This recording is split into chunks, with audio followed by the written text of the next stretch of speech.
Hi everyone, welcome back. കഴിഞ്ഞ ദിവസം ശ്രീനിവാസൻ ചേട്ടൻ ഒരു പഴയ ഇന്റർവ്യൂവിൽ നിവിനെ കുറിച്ച് പറയുന്നത് ഇപ്പോൾ വൈറലായിക്കൊണ്ടിരിക്കുകയാണ്. കഴിഞ്ഞ വീഡിയോയിൽ അത് വ്യക്തമാക്കിയിരുന്നു. അദ്ദേഹം വിനീതിനെ ഹോസ്റ്റലിൽ കൊണ്ടാക്കിയതിനെ കുറിച്ചും വിനീത് എങ്ങനെ പാട്ടുകാരനായി എന്നുള്ളതുമൊക്കെയാണ് അതിൽ പറഞ്ഞത്. അതിന്റെ ബാക്കി ഭാഗമാണ് ഇന്നത്തെ വീഡിയോയിൽ. അച്ഛൻ സ്കൂളിൽ ചെന്ന് മകന് മോട്ടിവേഷൻ നൽകുമായിരുന്നു. അവനോട് ഞാൻ പറഞ്ഞു, ജീവിതം എന്ന് പറയുന്നത് ഒരു യുദ്ധമാണ്. എല്ലാവരും യുദ്ധം ചെയ്തിട്ട് തന്നെയാണ് വിജയത്തിലെത്തിയിട്ടുള്ളത്. യുദ്ധം കണ്ടു നിൽക്കുന്നവർക്ക് അങ്ങനെ പറയാം എന്ന് പറഞ്ഞു. ഇത് ഞാൻ മകന്റെ അച്ഛനിൽ എഴുതിയിട്ടുണ്ട്. തീർച്ചയായിട്ടും അച്ഛൻ വരുന്നുണ്ടെന്ന് പറഞ്ഞപ്പോൾ വിനീതേട്ടനും പ്രിപ്പയർ ചെയ്തിട്ടുണ്ടാവും. ആയിരിക്കും, അറിയില്ല. ശരിക്കും ഇതൊക്കെ കേൾക്കുമ്പോൾ തോന്നുന്ന ഒരു ചോദ്യമുണ്ട്. മകന്റെ അച്ഛൻ ജീവിതകഥയാണോ?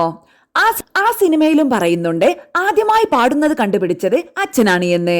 അങ്ങനെ കഥ മൊത്തമായിട്ടുമല്ല, എന്നാൽ ചിലത് ഉൾപ്പെടുത്തിയിട്ടുണ്ട് താനും. പിന്നെ മാറ്റി നിർത്താൻ ശ്രമിച്ചതും വില്ലനാകുന്നതും മറ്റുമൊക്കെ.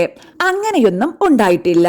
പിന്നീട് വിനീത് സിനിമയിൽ ആദ്യമായി പാടുന്നത് മാപ്പിളപ്പാട്ടിൽ 1ാം സ്ഥാനം കിട്ടി എന്നറിയുന്ന ആളായിരുന്നു പ്രിയദർശൻ. പ്രിയദർശന്റെ കിളിച്ചുണ്ടൻ മാമ്പഴം എന്ന സിനിമയുടെ കാര്യങ്ങൾ ആലോചിക്കും മുൻപ് എന്നോട് പ്രിയൻ പറഞ്ഞു, വിനീതിനോട് ഒഴിവുള്ളപ്പോൾ ഒന്ന് വരാൻ പറ, നമ്മുടെ സ്റ്റുഡിയോയിൽ വോയിസ് റെക്കോർഡ് ചെയ്തു വെച്ചാൽ നന്നായിരുന്നു.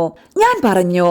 അത് പറഞ്ഞ് 2 മാസം കഴിഞ്ഞ് വീണ്ടും പ്രിയനെ കാണുമ്പോൾ പ്രിയൻ പറഞ്ഞു, വിനീത് പിന്നീട് വന്നില്ലല്ലോ. ഞാൻ അവനോട് പറഞ്ഞു, പ്രിയൻ ചെല്ലാൻ പറഞ്ഞിട്ട് ചെല്ലാണ്ടിരിക്കുന്നത് മോശമാണെന്ന് പറഞ്ഞു. കിളിച്ചുണ്ടൻ മാമ്പഴത്തിന്റെ മ്യൂസിക് ഡയറക്ടർ അദ്ദേഹത്തോട് പ്രിയൻ പറഞ്ഞത്, നിങ്ങൾ ഈ വോയിസ് കേട്ടോളൂ, ഇത് ശ്രീനിവാസന്റെ മകൻ പാടിയതാ. പക്ഷേ എനിക്ക് ശ്രീനിവാസന്റെ മകൻ സിനിമയിൽ പാടണമെന്ന് വലിയ ആഗ്രഹമൊന്നുമില്ല. ഈ പാട്ട് പാടാൻ ഇവന്റെ വോയിസ് യോഗ്യനാണെന്ന് നിങ്ങൾക്ക് തോന്നുവാണെങ്കിൽ അവനെ വിളിച്ചോളൂ.